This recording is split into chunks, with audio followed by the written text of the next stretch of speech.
সুপ্রিয় দর্শক, এই মুহূর্তের সবথেকে বড় খবর। দর্শক, আরজিকর কাণ্ডে মহিলা চিকিৎসকের মৃত্যুর ঘটনায় যখন রাজ্য রাজনীতি একেবারে তোলপাড়, তখন এই আরজিকর কাণ্ড নিয়ে দিন যত গড়াচ্ছে, রাজ্যের শাসক দল তৃণমূল কংগ্রেসের পায়ের তলার মাটি কিন্তু সরে যাচ্ছে। এই নিয়ে রাতের ঘুম উড়ে গিয়েছে বাংলার মুখ্যমন্ত্রী মমতা ব্যানার্জি। কারণ দলের অন্দরেই এখন তৃণমূল দুভাগে বিভক্ত। তাই অনেক রাজনৈতিক বিশেষজ্ঞ মুখ্যমন্ত্রী মমতা বন্দ্যোপাধ্যায়ের সরকার পড়ে যাওয়ারও আশঙ্কা করছেন। কারণ যেভাবে একের পর এক তৃণমূলের হেভিওয়েট বিধায়করা পদত্যাগ করছেন এবং খোদ তৃণমূলের মুখ্যমন্ত্রী মমতা বন্দ্যোপাধ্যায়ের বিরুদ্ধে মুখ খুলছেন, জানিয়ে প্রবল চিন্তায় রাজ্যের শাসক দল তৃণমূল কংগ্রেস। অনেক রাজনৈতিক বিশেষজ্ঞ মনে করছে, তৃণমূলের জন্মলগ্ন থেকে মুখ্যমন্ত্রী মমতা বন্দ্যোপাধ্যায়ের বিরুদ্ধে কোনো তৃণমূলের নেতা এইভাবে মুখ খুলেনি, যেভাবে আরজিকর কাণ্ডে একের পর এক তৃণমূলের হেভিওয়েট নেতা, সাংসদ, বিধায়করা যেভাবে মুখ খুলছে। দর্শক, এই অস্বস্তি বাড়িয়েছে আরও তৃণমূলের বর্তমান রাজ্যসভার সাংসদ জহর সরকার। তিনি মুখ্যমন্ত্রী মমতা বন্দ্যোপাধ্যায়কে চিঠি দিয়েই ইতিমধ্যেই পদত্যাগ করেছেন, যার জেরে প্রবল অস্বস্তিতে পড়েছে মুখ্যমন্ত্রী মমতা ব্যানার্জি। আর এর পরপরই জহর সরকারের পথে হাঁটতে চলেছে তৃণমূলের হেভিওয়েট লোকসভার সাংসদ সুখেন্দু শেখর রায়। জহর সরকার পদত্যাগ করতেই একেবারে মুখ খুলেই বিস্ফোরক মন্তব্য সুখেন্দু শেখর রায়ের। এই নিয়ে প্রশ্ন করা হয়েছিল সুখেন্দু শেখর রায়কে যে জগৎ সরকার তো পদত্যাগ করলেন আরজিকর কাণ্ডের জেরে, আপনিও কি পদত্যাগ করতে চলেছেন? তার পরপরই মুখ খুলেই একেবারে বিস্ফোরক মন্তব্য সুখেন্দুর। রবিবার মুখ্যমন্ত্রী মমতা বন্দ্যোপাধ্যায়কে চিঠি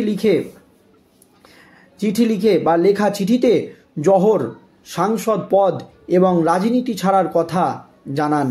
চিঠিতে প্রাক্তন ওই আমলা লেখেন, আমি গত 1 মাস ধৈর্য ধরে আরজিকর হাসপাতালের ঘৃণ্য ঘটনার বিরুদ্ধে সবার প্রতিক্রিয়া দেখছি আর ভেবেছি আপনি কেন সেই পুরনো মমতা ব্যানার্জির মতো ঝাঁপিয়ে পড়ে সরকারি জুনিয়র ডাক্তারদের সঙ্গে কথা বলছেন না। এখন সরকার যেসব শাস্তিমূলক ব্যবস্থা নিচ্ছে তা এক কথায় অতি অল্প এবং অনেক দেরি হয়ে গিয়েছে। এই বিস্ফোরক মন্তব্য করেন জহর সরকার। অন্যদিকে আরজিকরের ঘটনা নিয়ে রাজ্যের শাসক শিবির যখন অস্বস্তিতে, তখন বেসুরো বাজছেন সুখেন্দুও। কখনো ইতিহাস, কখনো দর্শনের আশ্রয় নিয়ে সমাজ মাধ্যমে একের পর এক ইঙ্গিতপূর্ণ পোস্ট করেই চলেছেন তিনি। মনে করা হচ্ছে এই সমস্ত পোস্টে তিনি নিজের দল এবং রাজ্য সরকারের দিকেই ইঙ্গিত করছেন। 14ই আগস্ট ছিল প্রথম রাত দখলের কর্মসূচি। ঠিক তার আগে ওই কর্মসূচিতে সমর্থন জানিয়ে সুখেন্দু জানিয়েছিলেন তিনি মেয়ের বাবা, নাতনির দাদু। তাই তিনি মনে করেন এই সময়ে প্রতিবাদে সামিল হওয়াটা জরুরি। 14 তারিখ দক্ষিণ কলকাতার যোধপুর পার্কে নেতাজি মূর্তির সামনে বিকেল 5টা থেকে রাত 8টা পর্যন্ত ধর্নাতেও বসেছিলেন সুখেন্দু।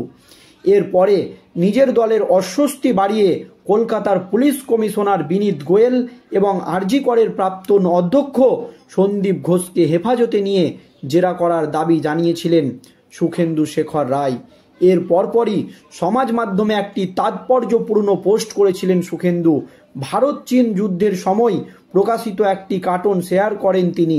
কার্টুনে 1962 সালের 26শে ডিসেম্বর কার্টুনিস্ট আরেক লক্ষণের আঁকা ছবিতে দেখা যায় পুলিশ এক ব্যক্তিকে ধরে নিয়ে যাচ্ছে।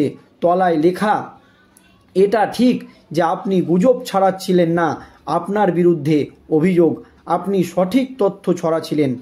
পুরো সেই কার্টুন নিজের এক্স হ্যান্ডেলে শেয়ার করেন তৃণমূলের লোকসভার সাংসদ সুখেন্দু শেখর রায়, সঙ্গে একটি অট্টহাসির ইমোজি। এরপর গত 1 সেপ্টেম্বর সুখেন্দু এক্স হ্যান্ডেলের পোস্ট দিয়ে মনে করিয়েছিলেন বাস্তিল দুর্গের পতনের কথা। সুখেন্দু লেখেন, 1789 সালের জুলাইয়ে বিক্ষোভকারীরা ধুলোয় মিশিয়ে দিয়েছিলেন বাস্তিল দুর্গ।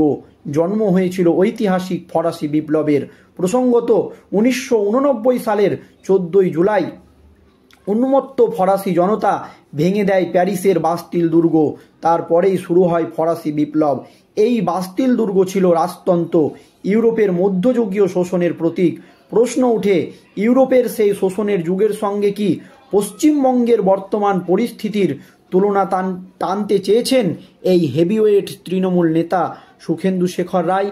প্রসঙ্গত 2023 সালের এপ্রিল মাসে তৃতীয়বারের জন্য রাজ্যসভার সাংসদ নির্বাচিত হয়েছেন সুখেন্দু।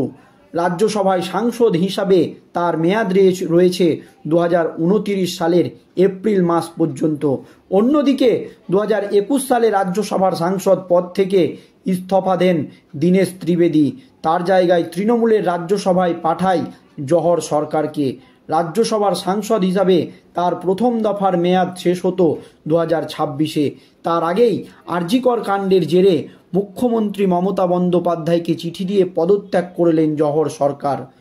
দল এবং রাজ্যের সতীর্থক জহর সরকারের ইস্তফা দেওয়ার সিদ্ধান্ত প্রসঙ্গে আনন্দবাজার অনলাইনকে মুখ খুললেন সুখেন্দু শেখর রায়।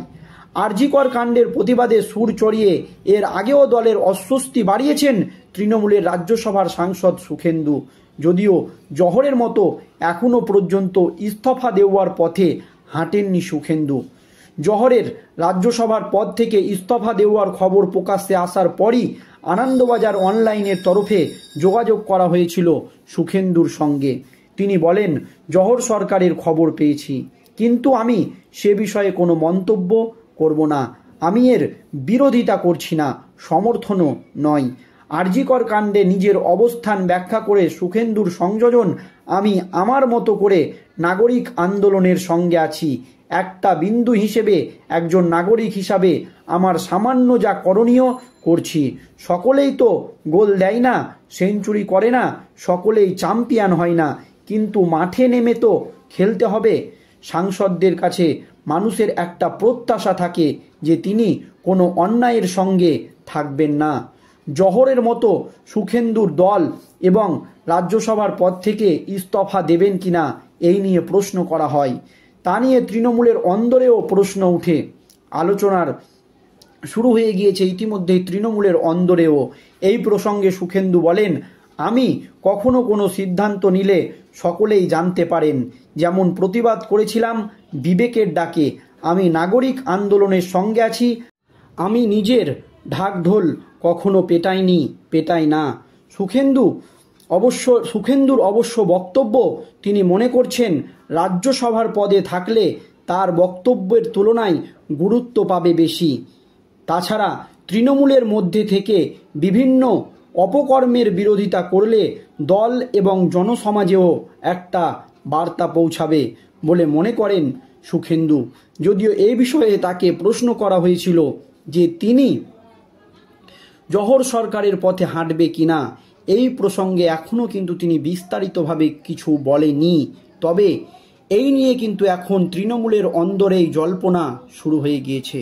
দর্শক, আপনাদের মতামত অবশ্যই কমেন্টে জানাবেন। ধন্যবাদ।